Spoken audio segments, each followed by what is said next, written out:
ప్రేక్షకులందరికీ నమస్తే. బర కడుక ఇడే అన్న కత్తి అగరబత్తి జోరుగా వచ్చింది ఇవాళ రేవంత్ రెడ్డి పడేది పేపర్లో. ఖమ్మం జిల్లాలంట జగన్నాథపురంలంట రైతు వేదికన రైతు సదస్సు అనేది పెట్టిందట మీటింగ్.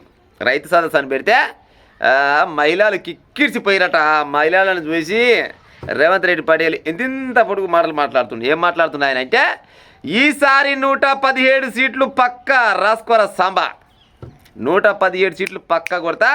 పోయినసారి కూడా నేను చెప్పిన బరాబర్గా కాంగ్రెస్ పార్టీ అధికారంలోకి వస్తుంది. 63-64 సీట్లు వస్తాయన్న. 64 సీట్లు వచ్చినాయి. ఎర్ర జెండాలో కాకనే ఎర్ర జెండాలో ఒకటి మొత్తంగా 65 సీట్ల దాకా వచ్చినాయి. ఆ తర్వాత కొంతమంది గెలిచిరు, అది అందరికీ ఎరుకున్న ముచ్చటే. ఈసారి కూడా 117 సీట్లు కొడతా అని చెప్తుండు. దాదాపుగా ఇప్పటివరకు అయితే 119 సీట్లు ఉంటాయి మనకు. అంటే కొన్ని పెరిగితే 182 దాకా అయితే ఏమో, కానీ మామూలుగా అయితే 119 సీట్లు. 119 సీట్లల్లో మరి 117 అయితే మరి కేసీఆర్ ఎక్కడ పోవాలి, కేటీఆర్ ఎక్కడ పోవాలి, హరీశ్రావు ఎక్కడ పోవాలి? ఇది కూడా గెలవకుండా పాడైపోతుంది. ఒకవేళ అయితేనేమో 182 అవుతాయి. ఒకవేళ కాకుంటే మాత్రం 119 ఉంటాయి. 119లో 117 సార్లు కొట్టేస్తూనే ఉంటాడు. అయ్యా ఇప్పుడు 117 కాదు, మొత్తం కొట్టినా కానీ మాకైతే ఒరిగేదేం లేదు, వచ్చేదేం లేదు, సచ్చేదేం లేదు. కాకపోతే నువ్వు మళ్ళా కూడా గవర్నమెంట్ ఫామ్ చేయాలంటే నా మాట వినే ప్రయత్నం చెయ్యి. నువ్వు ఏదైతే హామీలు ఇచ్చినవో 420 హామీలు ఏవైతే ఇచ్చినవో ఆ హామీలల్లా సగమే, శాంతిం కాదు, సగం నెరవేర్చు. నిజంగానే 117 వస్తాయి నీకు. 119 కూడా వస్తాయి. ఒకవేళ సీట్లు ఏమైనా పెరిగితే 182 కూడా వచ్చినా వస్తాయి. నువ్వు చెప్పిన లెక్క ప్రకారంగా నువ్వు ఇచ్చిన హామీలు ఏవైతే అవిటిని అమలు పరిచే ఉపాయం చేయరాదు. ఇప్పటిదాకా నువ్వు గెలిచిన కాంచి ఇప్పటిదాకా ఒక్కరు కూడా ముసలోళ్ళ పింఛన్లు, కొత్త పింఛన్లు రాలే. ఇంకా వచ్చిన ఐలవోల్ కన్నా కొత్త పింఛన్లు ఏమైనా వచ్చినాయి అంటున్నా. ఎక్కడ పోయా మరి? మహిళలకు 2500 రూపాయలు ఇస్తాను, ఇయ్యి మరి వస్తావు మరి నువ్వే. నిరుద్యోగులకు చాలా రకాలుగా ఆ స్కీము ఈ స్కీము రాజీవ్ యువశక్తి అని ఇంకోటి అని పెట్టావు కదా, అవి ఇచ్చే ఉపాయం చెయ్యి, వస్తాయి. మళ్ళీ నీకు వస్తాయి. 117 వస్తాయి, 119 వస్తాయి, 182 కూడా వస్తాయి. KG to PG విద్య ఇచ్చే ఉపాయం చెయ్యి, ఉచితంగా ఇచ్చే ఉపాయం చెయ్యి, వస్తావు. ఎందుకు రావు? వైద్యపరంగా ఏది ఆ దాఖలలో మొత్తం ఫ్రీ చూపించే ఉపాయం చెయ్యి, వస్తావు. ఎందుకు రావు? ఇప్పుడు జనాలకు మంచి చేస్తాడు కావాలి. ఎవరైతే ఉంది, అది కాంగ్రెస్ అయితేంది, బీఆర్ఎస్ అయితేంది, బీజేపీ అయితేంది, ఇంకే పార్టీకి ఏ పాలైనా నష్టం లేదు. జనాలకు మంచి చేస్తోళ్ళు కావాలి. మరి మీరు చేస్తున్నట్టే నా లెక్క. ఏమంటాడు?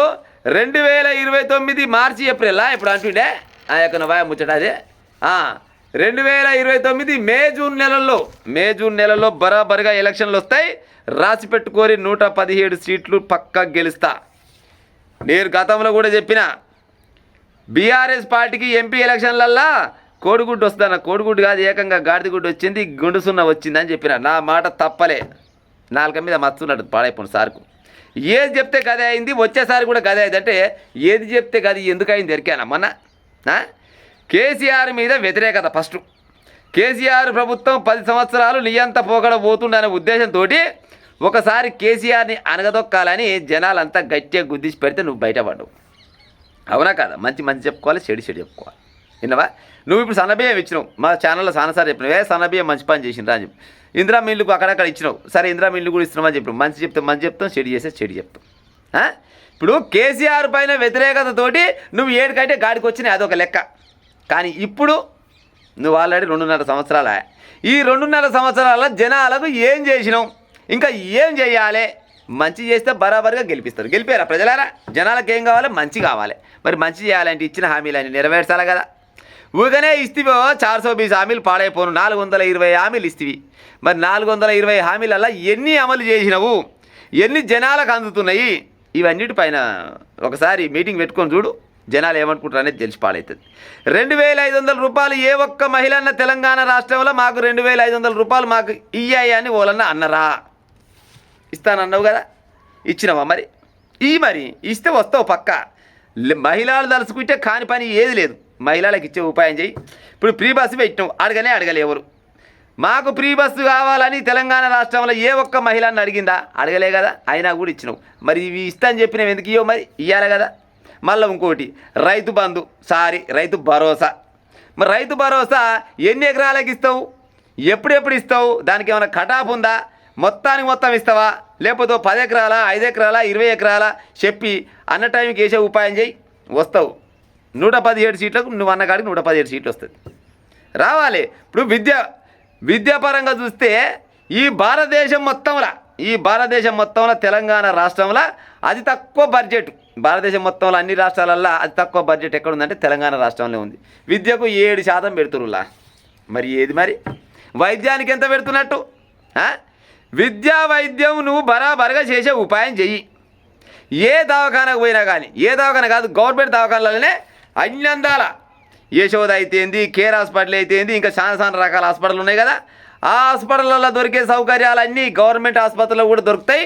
మీరు బరాబరుగా పోయి బయటికి వెళ్ళురు అని చెప్పు జనాలకు నమ్మకం కలిగి జనాలు పోయి చూపించుకొని బయటికి వెళ్తే బరాబరుగా రేవంత్ రెడ్డి సర్కారు ఉంటుంది.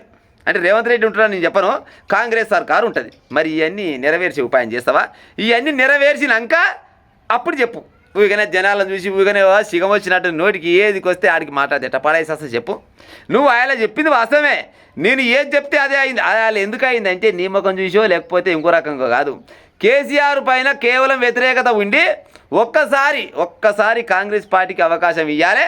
ఇస్తే ఏం చేస్తారో చూద్దామని జనాలు మీకు అవకాశం ఇచ్చారు. ఇంకా కూడా 2.5 సంవత్సరాలు మీ చేతులు ఉన్నాయి కదా, ఈ 2.5 సంవత్సరాలలో మీరు ఇచ్చిన హామీలలో సగం నెరవేర్చే ఉపాయం చేయరి. బరాబరుగా 117 సీట్లు మీకు వస్తాయి. అంటే 119 ఉంటుండొచ్చు, అప్పటి రకాల 182 కూడా అవుతుండొచ్చు. కానీ అధికారం మాత్రం గవర్నమెంట్ ఫామ్ చేయాలంటే 117 సీట్లు కావాలన్నావు కదా, బరాబరుగా గెలిచే ఉపాయం ఉంటుంది. కానీ నువ్వు ఇచ్చిన హామీలను నెరవేర్చే ఉపాయం చేయి ఫస్ట్.